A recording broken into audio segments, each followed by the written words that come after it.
മനുഷ്യൻ്റെ ജീവിതത്തിൽ തൽക്ഷണ സംതൃപ്തി അല്ലെങ്കിൽ ഇൻസ്റ്റൻറ്റ് ഗ്രാറ്റിഫിക്കേഷൻ അല്ലെങ്കിൽ പ്ലഷർ, ഇതിനൊക്കെ പിന്നാലെ പുതിയ കാലത്ത് ആളുകൾ ഓടാൻ തുടങ്ങിയിട്ടുണ്ട് എന്ന് ഞാൻ പലപ്പോഴും ശ്രദ്ധിച്ചിട്ടുണ്ട്. ഇതിന് പകരമായിട്ട് ജീവിതത്തിൻ്റെ ഒരു അർത്ഥം യഥാർത്ഥത്തിൽ എന്താണ് എന്ന് അന്വേഷിക്കുമ്പോൾ ഹാപ്പിനെസ്സിന് വളരെയധികം പങ്കുണ്ടെന്ന് മനസ്സിലാവും. അത് നീണ്ടു നിൽക്കുന്ന ഒന്നാണ്. ഒരുപക്ഷെ ജീവിതത്തിലുടനീളം മനുഷ്യൻ അനുഭവിച്ചു പോരേണ്ടുന്ന ഒരവസ്ഥയാണല്ലോ ശരിക്കും സന്തോഷം എന്ന് പറയുന്നത്. അത് നേടിയെടുക്കാൻ നമുക്ക് എന്താണ് യഥാർത്ഥത്തിലുള്ള എഫക്റ്റീവായിട്ടുള്ള വഴികൾ? ചോദ്യത്തിൽ നിന്ന് തന്നെ ആരംഭിക്കാം. മനുഷ്യൻ സന്തോഷം അല്ലെങ്കിൽ പ്ലഷറെല്ലാം തേടുന്നവരാണെന്നുള്ള ഒരു സ്റ്റേറ്റ്മെൻറ്റിലൂടെയാണ് ആരംഭിച്ചത്. പലരും പല രീതിയിൽ പറയാറുണ്ട്. ജീവിതത്തിൽ ഏറ്റവും ആവശ്യമായ കാര്യം സമാധാനമാണെന്ന് പറയുന്ന ആൾക്കാരുണ്ട്. ചിലർ പറയും സന്തോഷത്തോടെ ജീവിക്കുക എന്നുള്ളതാണ് ഏറ്റവും നല്ലതെന്ന് പറയുന്ന ആൾക്കാരുണ്ട്. എപ്പിക്യൂരിയം പോലെയുള്ള ആളുകൾ തിന്നുക, കുടിക്കുക, ആനന്ദിക്കുക, ജീവിതം ആനന്ദിക്കുക എന്നുള്ളതാണെന്നുള്ളതാണ്. യഥാർത്ഥത്തിൽ പറഞ്ഞു കഴിഞ്ഞാൽ ജീവിതം എന്ന് പറയുന്നത് ആനന്ദിക്കുക എന്നുള്ളത് തന്നെയാണ്. ഒരു ചെറിയ ജീവിതം മാത്രമേ മനുഷ്യനുള്ളൂ. കൂടി വന്നാൽ 80-90 വയസ്സ് വരെ ജീവിച്ചിരിക്കും. എത്രമാത്രം ആനന്ദിക്കാൻ സാധിക്കും അത്രമാത്രം ആനന്ദിക്കുക എന്നുള്ളത് തന്നെയാണ്, അല്ലെങ്കിൽ സൂഹിക്കുക എന്നുള്ളത് തന്നെയാണ് മനുഷ്യൻ്റെ ജീവിതത്തിൻ്റെ അത്യന്തികമായ ലക്ഷ്യം എന്ന് പറയുന്നത്. പലരും പറയും എനിക്ക് സമാധാനമാണ് വേണ്ടത്. പല ആൾക്കാരും പറയാൻ ഇപ്പം എനിക്ക് സമാധാനമുണ്ട്. സമാധാനമല്ല ജീവിതത്തിൽ യഥാർത്ഥത്തിൽ. സമാധാനം എന്ന് പറയുന്നത് ജീവിതത്തിൻ്റെ സ്റ്റാർട്ടിങ് മാത്രമാണ്. സമാധാനത്തിന് ശേഷമാണ് നമുക്ക് യഥാർത്ഥത്തിൽ സന്തോഷം കിട്ടുന്നത്. സന്തോഷത്തിന് ശേഷമാണ് നമുക്ക് പ്ലഷർ അല്ലെങ്കിൽ ആനന്ദം അനുഭവിക്കാൻ സാധിക്കും. അപ്പോൾ ഒരു മനുഷ്യൻ ജീവിതത്തിൽ എപ്പോഴും ചിന്തിക്കേണ്ടത് എങ്ങനെ ആനന്ദം കണ്ടെത്താൻ സാധിക്കും. അപ്പോൾ ആനന്ദം എന്ന് പറയുന്നത്, പ്ലഷർ എന്ന് പറയുന്നത് ഇപ്പോൾ സെക്ഷൽ ആയിട്ടുള്ള പ്ലഷറുണ്ട്, അല്ലെങ്കിൽ മദ്യപിച്ച പ്ലഷർ, അതല്ല. അതൊക്കെ എല്ലാം താത്കാലികമായിട്ടുള്ള പ്ലഷറാണ്. അതെ അതെ ഞാൻ പറയുന്നത് നീണ്ടു നിൽക്കുന്ന ഒരു ഹാപ്പിനെസ്. അപ്പോൾ അതിനൊക്കെ ബുദ്ധ ഫിലോസഫിയും എല്ലാം പല നിർവ്വാണം അല്ലെങ്കിൽ പല രീതിയിലെല്ലാം അതിനെക്കുറിച്ച് മോക്ഷം എന്നെല്ലാം പറയുന്നുണ്ട്. അപ്പോൾ നീണ്ടു നിൽക്കുന്ന ഹാപ്പിനെസ് ഉണ്ടാക്കുക എന്നുള്ളതാണ് മനുഷ്യരുടെ ഏറ്റവും പ്രധാനപ്പെട്ട ഒരു പർപ്പസ് എന്ന് പറയുന്നത്. സമാധാനമല്ല എന്നുള്ള കാര്യം ഒന്നുകൂടി നമ്മൾ മനസ്സിലാക്കിയിരിക്കുക. സമാധാനം ഉണ്ടായതുകൊണ്ട് പ്രത്യേകിച്ച് നല്ലതായിരിക്കും, പക്ഷേ സമാധാനം ഉണ്ടായതുകൊണ്ട് മീനിങ് ഉണ്ടാകണമെന്നില്ല. പലരും പറയുന്നത് കേൾക്കാറുണ്ട് എനിക്കിപ്പോൾ സമാധാനമുണ്ട്. അതൊരു ഒളിച്ചോട്ടമാണ് സത്യത്തിൽ ആ ഒരു പ്രയോഗം തന്നെ. പക്ഷേ സന്തോഷവും ആനന്ദവുമാണ് ജീവിതത്തിൽ ഉണ്ടാക്കേണ്ടത്. ഇപ്പം എങ്ങനെ ഉണ്ടാക്കാൻ സാധിക്കും? ഇതിനകത്ത് ഹാപ്പിനെസ് പ്രൊജക്റ്റ് എന്ന് പറയുന്ന ഒരു ഗട്ടൻ വെച്ചതിൻ്റെ ഒക്കെ പുസ്തകമുണ്ട്. അതിനകത്ത് ഇതിനെക്കുറിച്ച് ധാരാളം പറയുന്നുണ്ട്. ഹാപ്പിനെസ്സിനെ കുറിച്ച് ധാരാളം പുസ്തകങ്ങൾ, ഹാപ്പി മണി, അത് ധാരാളം പുസ്തകം കാണാൻ സാധിക്കും. അതിനകത്ത് സോജ്ന ലിംബവസ്കി എന്ന് പറയുന്ന ഒരു വ്യക്തി എഴുതിയ പുസ്തകമാണ് ഹാപ്പിനെസ് അഡ്വാൻറ്റേജ്. അതിൽ പല പുസ്തകങ്ങൾ എഴുതിയിട്ടുണ്ട്. അതിനകത്ത് പറയുന്ന ഒരു കാര്യം, ഹാപ്പിനെസ് എന്ന് പറയുന്നത് പല കാരണങ്ങൾ കൊണ്ട് മനുഷ്യനുണ്ടാകാൻ സാധ്യതയുണ്ട്. അപ്പോൾ അതിനകത്ത് പറയുന്ന കാര്യം എന്ന് വെച്ചാൽ 50% ഹാപ്പിനെസ്സിൻ്റെ കാരണം എന്ന് പറയുന്നത് ജെനറ്റിക്സ് ആണ്. ചില ആളുകൾ പാരമ്പര്യമായും സന്തോഷമുള്ളതായിരിക്കും. അവരെ അച്ഛനും അമ്മയും അല്ലെങ്കിൽ ഗ്രാൻഡ് പേരൻസും വരെ സന്തോഷമുള്ള ആളുകളായിരിക്കും. ഇവർക്ക് സ്വാഭാവികമായിട്ട് പ്രത്യേകിച്ച് എക്സ്റ്റേണലൊന്നും ഇല്ലാതെ തന്നെ സന്തോഷിക്കാൻ സാധിക്കും. ഇനി 10% നമ്മുടെ സന്തോഷത്തിൻ്റെ കാരണം എന്ന് പറയുന്നത് നമ്മുടെ സാഹചര്യങ്ങളാണ്. നമ്മളായിരിക്കുന്ന ജോലി സ്ഥലങ്ങൾ, അല്ലെങ്കിൽ നമ്മുടെ ഫാമിലി, നമ്മുടെ കുടുംബ ബന്ധങ്ങൾ, നമ്മുടെ സുഹൃത്തുക്കൾ, ഇതെല്ലാം തീർച്ചയായിട്ടും. ഇനി ഒരു 40% എന്ന് പറയുന്നത് ഇൻറ്റൻഷണൽ ആയിട്ടുള്ള, ഡെലിബറേറ്റ് ആയിട്ടുള്ള ആക്ടിവിറ്റി ആണെന്നുള്ളതാണ് നമുക്ക് മനസ്സിലാക്കാൻ സാധിക്കുന്നത്. അപ്പം അങ്ങനെയാണെങ്കിൽ ഒരു വ്യക്തി സന്തോഷം കണ്ടെത്തേണ്ടത് സ്വന്തമായി തന്നെയാണെന്നാണ് മനസ്സിലാക്കേണ്ടത്. ആരെങ്കിലും കൊണ്ട് കൊടുക്കുന്നതല്ല. അല്ല. അതുകൊണ്ടാണ് പറയുന്നത് happiness is not a destination but a journey. Happiness is a choice. വേറെ ആരും കൊണ്ടുപോയി തരുന്ന കാര്യം സ്വന്തമായി കണ്ടെത്താനായിട്ട് ഇൻറ്റൻഷണലായി, ഡെലിബറേറ്റായി നമുക്ക് എന്ത് ചെയ്യാൻ സാധിക്കും. ഒരേ ഒരു ജീവിതമുള്ള സന്തോഷത്തോടെ ജീവിക്കണം. ഒരിക്കലും നിരാശയിലും ദുഃഖത്തിലും നാം ജീവിക്കരുത്. ഉള്ളത് സന്തോഷിച്ച് ജീവിക്കാൻ നമുക്ക് സാധിക്കുമെന്നുള്ള അവസ്ഥയുണ്ട്. അപ്പോൾ നമുക്ക് ഈ ഹാപ്പിനെസ്സിനെ കുറിച്ച് പറഞ്ഞാൽ പൊതുവെ പറയുന്ന happiness neuro transmitters, happiness hormones, ഇതെല്ലാം നമുക്ക് കേൾക്കാറുണ്ട്. സത്യത്തിൽ അത് മാത്രം പ്രയോഗത്തിൽ വരുത്തി. ഇപ്പോൾ ഹാപ്പിനെസ് പ്രൊജക്റ്റിലെല്ലാം ഈ 4 ന്യൂറോ ട്രാൻസ്മിറ്റേഴ്സ് വഴി എങ്ങനെ ഹാപ്പിനെസ് കണ്ടെത്താമെന്നുള്ള ചിന്തകൾ പറയുന്നുണ്ട്. അപ്പോൾ ഈ 360 ഡേയ്സ് ഹാപ്പിനെസ് എന്ന് പറയുന്ന ഒരു പ്രൊജക്റ്റ് ഉണ്ട്. 360 ഡേയ്സ് ഹാപ്പിനെസ് പ്രൊജക്റ്റ് എന്ന് പറയുന്ന ഹാപ്പിനെസ് ഐഡിയോളജി എല്ലാം ഉണ്ട്. വർഷത്തിൽ എല്ലാ ദിവസവും അങ്ങനെ സന്തോഷത്തോടെ ജീവിക്കാം, അല്ലെങ്കിൽ ആഴ്ചയിൽ എല്ലാ ദിവസവും അങ്ങനെ സന്തോഷത്തോടെ ജീവിക്കാം.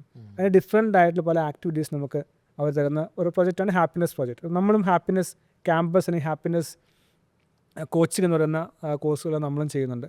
എങ്ങനെ ജീവിതത്തിൽ സന്തോഷം കണ്ടെത്താം. അപ്പോൾ ഇതിനകത്ത് ഇപ്പോൾ ഡോപ്പമിൻ എന്ന് പറയുന്ന ഒരു ന്യൂറോ ട്രാൻസ്മിറ്റർ, കുറച്ച് ഉദാഹരണം പറയാൻ വേണ്ടിയാണ്. ഇപ്പോൾ അതിന് പറയുന്ന റിവാർഡ്സ്. നമുക്ക് അവാർഡുകൾ, റെക്കഗ്നിഷൻ കിട്ടുമ്പോൾ നമുക്ക് സന്തോഷമുണ്ടാകും, അല്ലെങ്കിൽ പുതിയതായൊരു കാര്യം ചെയ്യുമ്പോൾ നമുക്ക് സന്തോഷമുണ്ടാകും. അപ്പോൾ നാം എപ്പോഴും ശ്രമിക്കേണ്ടത് ഇന്ന് എനിക്ക് പുതിയതായി എന്തെങ്കിലും ചെയ്യാൻ സാധിച്ചിട്ടുണ്ടോ. 2, എനിക്ക് ഏതെങ്കിലും ചെറിയ ഗോളുകൾ അച്ചീവ് ചെയ്ത് റെക്കഗ്നിഷൻ ചെയ്യാൻ സാധിച്ചത്. വേറെ ആൾ റെക്കഗ്നിഷൻ ചെയ്യാൻ നിർബന്ധമില്ല, ഒരു ചെറിയ ഗോൾ ആയിരിക്കണം വെച്ചേക്കുന്നത്. അതുകൊണ്ടാണ് small goals, tiny goals, atomic habits, tiny habits എന്നാണ് പറയുന്നത്. ചെറിയ ഗോളുകൾ വെച്ചുകൊണ്ട് അതിനെ ഓവർകം ചെയ്തുകൊണ്ട് അതിനെ സെലിബ്രേറ്റ് ചെയ്യാനുള്ള മനസ്സുണ്ടാവും. അപ്പോൾ റെക്കഗ്നിഷൻ അല്ലെങ്കിൽ അപ്രീസിയേഷൻ അതല്ലെങ്കിൽ പുതിയതായി ചെയ്യുന്ന കാര്യങ്ങൾ നമുക്ക് സന്തോഷം നൽകും. പലരും പക്ഷേ ചീപ്പ് ഡോപ്പമിൻസ് എല്ലാം ഉപയോഗിച്ച് സന്തോഷം കണ്ടെത്താറുണ്ട്.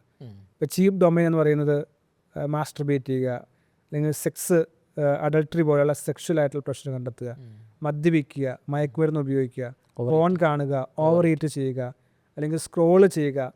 ഇതെല്ലാം ഒരു താത്കാലികമായിട്ടുള്ള എഫീമറലായിട്ട് സന്തോഷം. സ്ക്രോളിംഗ് ഒരു പ്രധാനപ്പെട്ട ഫാക്ടറാണ് ഇപ്പോൾ അല്ലേ? പക്ഷേ scrolling is actually counter productive. മനുഷ്യനെ ഡിപ്രഷനിലേക്ക് നയിക്കുന്ന ഒരു പ്രധാനപ്പെട്ട ഫാക്ടറാണ് സ്ക്രോളിംഗ് എന്ന് പറയുന്നത്. പല ആളുകൾക്കും ഡിപ്രഷൻ ഉണ്ടാകാൻ അല്ലെങ്കിൽ ഡിപ്രഷനിലേക്ക് തള്ളിവിടുന്ന ഒരു ഏജൻ്റാണ് സ്ക്രോളിംഗ്, മൈൻഡ്ലെസ് സ്ക്രോളിംഗ്. ഫോമോ എന്ന് പറയുന്ന മൈൻഡ്ലെസ് സ്ക്രോളിംഗ്, കുറേ നേരം ഇരുന്ന് നോക്കി. രണ്ടാമത്തെ കാര്യം, ഈ സ്ക്രോളിംഗ് എന്ന് പറയുന്നത് നമ്മുടെ ബ്രെയിനിന് പറ്റിയ ആക്ടിവിറ്റി അല്ല. പിന്നെ ഒരു ചെറിയ സമയം കൊണ്ട് ഡിഫറെൻ്റ് ആയിട്ടുള്ള പല രീതി ഇൻഫോർമേഷനെ പ്രോസസ്സ് ചെയ്യാനായിട്ട് മൈൻഡിനെ അല്ലെങ്കിൽ ബ്രെയിൻ മാത്രമല്ല, ഒരുപാട് വിഷ്വൽസ് അല്ലേ, പല നിറങ്ങൾ, ഇതെല്ലാം ഒരേ സമയം, ഇതെല്ലാം നമ്മുടെ ബ്രെയിനിൻ്റെ ഫോക്കസ് നഷ്ടപ്പെടുത്തുകയും കോൺസെൻട്രേഷൻ നഷ്ടപ്പെടുത്തുകയും എല്ലാം ചെയ്യുന്ന കാര്യം. ഒരു കാര്യത്തിലും കോൺസെൻട്രേറ്റ് ചെയ്ത് നമുക്ക് ചെയ്യാനായിട്ട് നമുക്ക് സാധിക്കില്ല. അതുകൊണ്ട് തന്നെ നമ്മൾ ഉദ്ദേശിക്കുന്ന മേഖലയിൽ നമുക്ക് പെർഫോം ചെയ്യാൻ സാധിക്കില്ല. അതുകൊണ്ട് ഈ ഫോക്കസ് നഷ്ടപ്പെടുത്തുന്ന ഒന്നാണ് ഈ സ്ക്രോളിംഗ് എന്ന് പറയുന്നത്. ഇതെല്ലാം താത്കാലികമായിട്ടുള്ള ഒരു സന്തോഷം നൽകുന്ന ചീപ്പ് ഡൊമൈൻസാണ്. ഇപ്പോൾ പോൺ അഡിക്ഷൻ, ബ്ലൂ ഫിലിംസ് കാണുക, ഇതെല്ലാം ചീപ്പായിട്ടുള്ള ഡോപ്പമിനാണ്. ഒരിക്കലും ഹൈ പ്രൊഡക്റ്റീവായിട്ടുള്ള, ഹൈ പെർഫോമർ ആയിട്ടുള്ള ആൾ ഇത്തരം ചീപ്പായ ഡൊമൈനെ തേടി പോവുകയില്ല. താത്കാലിക ശാരീരിക സുഖം ലഭിപ്പാൻ അല്ലെങ്കിൽ മനസ്സുകൾ ലഭിപ്പാൻ ആരും ഇങ്ങനെ ചീത്ത കാര്യങ്ങൾ കാണുകയോ ചീത്ത കാര്യങ്ങൾ അനുഭവിക്കുകയോ ചെയ്യാനായിട്ട് പോവുകയില്ല എന്ന് സത്യമായിട്ടുള്ള അവസ്ഥ. അപ്പോൾ ഡോപ്പമിൻ പോലെ തന്നെ മറ്റൊന്നാണ് ഓക്സിറ്റോസിൻ, സ്നേഹ ഹോർമോൺ എന്ന് പറയുന്നത്, ലവ് ഹോർമോൺ എന്ന് വേണമെങ്കിൽ പറയാം. അത് ഫിസിക്കലായിട്ടുള്ള ടച്ചിലൂടെ, നല്ല ബന്ധങ്ങളിലൂടെ, നല്ല ഹഗ്ഗിലൂടെ, നല്ല ഷേക്ക് ഹാൻഡിലൂടെ, അല്ലെങ്കിൽ നല്ല പെറ്റ്സിനെ വളർത്തുന്നതിലൂടെ എല്ലാം നമുക്ക്, നല്ല കമ്മ്യൂണിറ്റി ലൈഫിലൂടെ എല്ലാം നമുക്ക് ലഭിക്കുന്ന കാര്യമാണ്. അപ്പോൾ നമ്മൾ നല്ല സൗഹൃദങ്ങൾ അങ്ങനെ വളർത്താം. അത് മനുഷ്യർ തന്നെ ആണെന്നില്ല, ഈവൻ പെറ്റ്സ് ആണെങ്കിൽ കൂടിയും വളരെ സന്തോഷം നമുക്ക് നൽകുന്ന കാര്യമാണ്. അപ്പോൾ അതുപോലെ നമുക്ക് കുഞ്ഞുങ്ങളുണ്ടെങ്കിൽ അവരെ താലോലിക്കുക, ഭാര്യയും ഭർത്താവും ഉണ്ടെങ്കിൽ കഡിൽ ടൈപ്പ് എന്നുപോലെ അവർക്ക് പരസ്പരം ഹഗ് ചെയ്യാം, കിസ് ചെയ്യാം. അങ്ങനെ ടച്ചിലൂടെ, അല്ലെങ്കിൽ നമുക്ക് നമ്മുടെ സ്റ്റുഡൻസിനെയോ അല്ലെങ്കിൽ നമ്മുടെ ഫ്രണ്ട്സിനെയോ അപ്രീഷിയേറ്റ് ചെയ്യാം, പുറത്ത് തട്ടിക്കൊണ്ട് ചെയ്യാം. ഇതെല്ലാം ടച്ച് പോലെയുള്ള ഓക്സിറ്റോസിൻ എന്ന് പറയുന്ന ഹോർമോൺ നമ്മെ അല്ലെങ്കിൽ ന്യൂറോ ട്രാൻസ്മിറ്റർ വളരെ സന്തോഷം നൽകാൻ സഹായിക്കുന്നതാണ്. അപ്പം നമ്മൾ ചെയ്യേണ്ടത്, നാം ഒന്ന് നോക്കുക, എനിക്ക് ഈ പറയുന്ന ഇൻറ്റൻഷനലായി എങ്ങനെ ഹാപ്പിനെസ് കൊണ്ടുവരുവാൻ സാധിക്കും, എനിക്ക് പുതിയൊരു കാര്യം ചെയ്യാൻ സാധിക്കുന്നു, എനിക്ക് ചെറിയൊരു ഗോൾ വെച്ചിട്ട് അതിനെ എനിക്ക് നേടിയെടുക്കാൻ സാധിക്കുമോ, അതല്ലെങ്കിൽ എൻ്റെ കുടുംബത്തിൽ എൻ്റെ മക്കൾ അല്ലെങ്കിൽ ഭാര്യ ഭർത്താവ് ഇവരുമായി ചേർന്ന് കഡിൽ ചെയ്തുകൊണ്ട് അല്ലെങ്കിൽ പെറ്റ്സുമായി സമയം ചെലവഴിച്ചൊരു സന്തോഷം കണ്ടെത്താൻ സാധിക്കും. ആരും ഒരിക്കലും സന്തോഷം നമുക്ക് സൗജന്യമായി കൊണ്ടു തരികയില്ല, നമ്മുടെ ഭാഗത്തുനിന്ന് തിരിച്ച് എഫോർട്ട് വേണ്ടതാണ്. ഈ ഡോപ്പമിൻ പോലെ, ഓക്സിറ്റോസിൻ പോലെ സെറാട്ടോണിൻ, ഈ സെറാട്ടോണിൻ എന്ന് പറഞ്ഞാൽ കുറേ ഡൈവേഴ്സ് ആക്ടിവിറ്റി ചെയ്യുമ്പോൾ നമുക്ക് കിട്ടുന്ന കാര്യമാണ്. ഇപ്പോൾ മെഡിറ്റേഷൻ ചെയ്താൽ നമുക്ക് തിരിച്ച് സന്തോഷം ഉണ്ടാകും. അതുപോലെ ഗ്രാറ്റിറ്റ്യൂഡ്. പക്ഷെ പലപ്പോഴും ആളുകൾ, നമ്മൾ ആലോചിച്ച് നോക്കി, നമ്മുടെ ജീവിതം എത്രയോ മനോഹരമായ നിമിഷങ്ങൾ ഓരോ ദിവസം കടന്നു പോകുന്നത്. നല്ല സുഹൃത്തുക്കളെ കാണുന്നുണ്ടാകാം, നാം ആഹാരം കഴിക്കുന്നുണ്ടാകാം, നാം ഇന്ന് ജോലി ചെയ്തിട്ടുണ്ടാകാം, നല്ല വായു നമുക്ക് ലഭിച്ചിട്ടുണ്ടാകാം, വെള്ളം കിട്ടിയിട്ടുണ്ടാകാം, നമുക്ക് വാഹനമുണ്ടാകാം, ഡ്രസ്സുണ്ടാകാം, എന്തൊക്കെയോ നന്മകളാണ് നമുക്ക് ജീവിതത്തിൽ. ഓരോ ദിവസവും വൈകിട്ട് ഒന്ന് പോയി, അതിനാണ് ഗ്രാറ്റിറ്റ്യൂഡ് ജേർണലിംഗ് ലോകത്തിലെ ഏറ്റവും പ്രശസ്തമായൊരു നാച്ചുറൽ മെഡിസിൻ അല്ലെങ്കിൽ ടോണിക്കായിട്ട് എല്ലാം അറിയപ്പെടുന്നത്. അപ്പോൾ മെഡിറ്റേഷൻ അല്ലെങ്കിൽ ഗ്രാറ്റിറ്റ്യൂഡ് ജേർണലിംഗ്, മറ്റുള്ളവരെ സഹായിക്കുക, മെഡിറ്റേറ്റ് ചെയ്യുക, ഇതെല്ലാം സെറട്ടോണിൻ പോലെയുള്ള ന്യൂറോ ട്രാൻസ്മിറ്റർ നമ്മെ സഹായിക്കുന്ന കാര്യമാണ്. ഇനി മറ്റൊന്നാണ് എൻഡോർഫിൻ. അത് നാച്ചുറൽ പെയിൻ കില്ലറാണെന്ന് വേണമെങ്കിൽ പറയാൻ സാധ്യതയുണ്ട്. അത് വളരെ എഫക്റ്റുള്ളൊരു ഹാപ്പിനെസ് നൽകുന്ന ഹോർമോണാണ്. ഇപ്പോൾ നമുക്ക് വിഷമിച്ചിരിക്കുകയാണെങ്കിൽ നാം പുറത്തേക്കൊന്ന് നടക്കുക, നേച്ചറിലൂടെ നടക്കുക, അല്ലെങ്കിൽ ഫിസിക്കലി ഡിഫിക്കൽട്ടായിട്ടുള്ള ചിലപ്പോൾ ജോഗ് ചെയ്യുന്നതാകാം, ട്രക്ക് ചെയ്യുന്നതാകാം, അഡ്വഞ്ചറായിട്ടുള്ള ആക്ടിവിറ്റി ചെയ്യുന്നതാകാം. അപ്പോൾ ഫിസിക്കലി പെയിൻ കൊണ്ടുവരുന്ന കാര്യങ്ങൾ അത് നമുക്ക് സന്തോഷം കൊണ്ടുവരാൻ സാധിക്കുന്ന കാര്യമാണ്. അപ്പോൾ ഹാപ്പിനെസ് എന്ന് പറയുന്നത് ചോയ്സാണ്. ഹാപ്പിനെസ് ഉണ്ടെങ്കിൽ മാത്രമേ സുഖം അല്ലെങ്കിൽ ആനന്ദം കണ്ടെത്തുവാൻ സാധിക്കൂ. സമാധാനത്തിൻ്റെ ശേഷം ഹാപ്പിനെസ്സിലേക്കും, ഹാപ്പിനെസ്സിന് ശേഷം ആനന്ദത്തിലേക്ക് നമുക്ക് പോകാൻ സാധിക്കണം. അതിനെ നമുക്ക് ആഗ്രഹിക്കുന്ന കാര്യങ്ങൾ, ഏറ്റവും ഇഷ്ടമുള്ള കാര്യങ്ങൾ നമുക്ക് ചെയ്യാനായിട്ട് സാധിക്കണം. ഹാപ്പിനെസ് ഇല്ലാതെ ജീവിതം നയിച്ചുകൊണ്ട് ഇറ്റ്സ് എ വേസ്റ്റഡ് ലൈഫ്.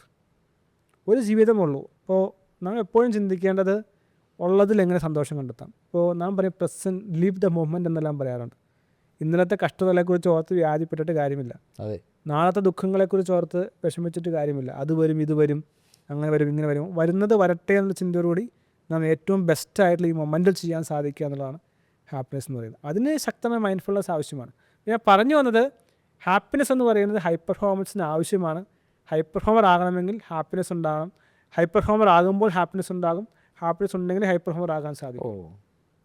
അപ്പം അതിന് ഈ കാര്യങ്ങൾ, ഇപ്പോൾ ഞാൻ ചില ക്യാമ്പസുകളിലൊക്കെ ഹാപ്പിനെസ് ക്യാമ്പസ് പ്രൊജക്റ്റ് ചെയ്തിട്ടുണ്ട്.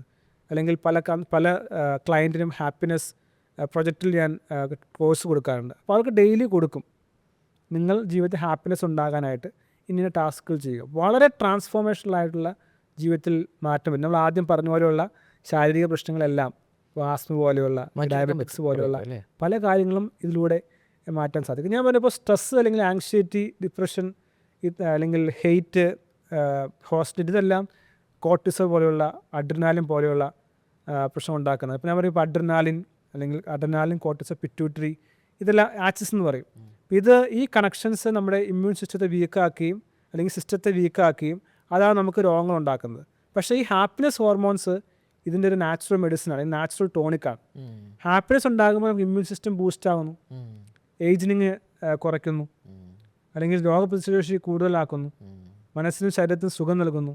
അപ്പോൾ അതുകൊണ്ട് ഇത് ഈ പറയുന്ന സ്ട്രെസ്സിൻ്റെയും ആങ്സൈറ്റിയുടെയും ഡിപ്രഷൻ്റെയും ഹോസ്റ്റിലിറ്റിയുടെയും എല്ലാം ഓപ്പോസിറ്റ് ആയിട്ടുള്ള ആക്ഷൻ ഉണ്ടാക്കുന്നത്. അത് സന്തോഷം നൽകുകയും ഹൈ പെർഫോമൻസ് നൽകുകയും ഹെൽത്ത് നൽകുകയും വെൽബീയിങ് നൽകുകയും എല്ലാം ചെയ്യുന്ന കാര്യമാണ്. അപ്പോൾ ഈ പറയുന്ന 3 ബിഗ് എന്ന് പറയുന്ന നെഗറ്റീവ് ഇമോഷൻസിനെ മാറ്റി വെച്ചുകൊണ്ട് ഹാപ്പിനെസ്സിലേക്ക് നാം ഇൻറ്റൻഷണൽ എഫേർട്ട് ഇട്ടുകൊണ്ട് ഈ പറയുന്ന കാര്യങ്ങൾ സിസ്റ്റമാറ്റിക്കായി ചെയ്ത് കഴിഞ്ഞാൽ പല രോഗങ്ങളും മാറ്റാൻ സാധിക്കും, ഡിപ്രഷൻ മാറ്റാൻ സാധിക്കും, സന്തോഷം കണ്ടെത്താൻ സാധിക്കും, ആനന്ദം കണ്ടെത്താൻ സാധിക്കും. അതിലൊരു ജീവിതത്തിൽ വലിയൊരു മാറ്റം ഉണ്ടാക്കാൻ നമുക്ക് സാധിക്കുന്ന ഒരു കാര്യമാണ്.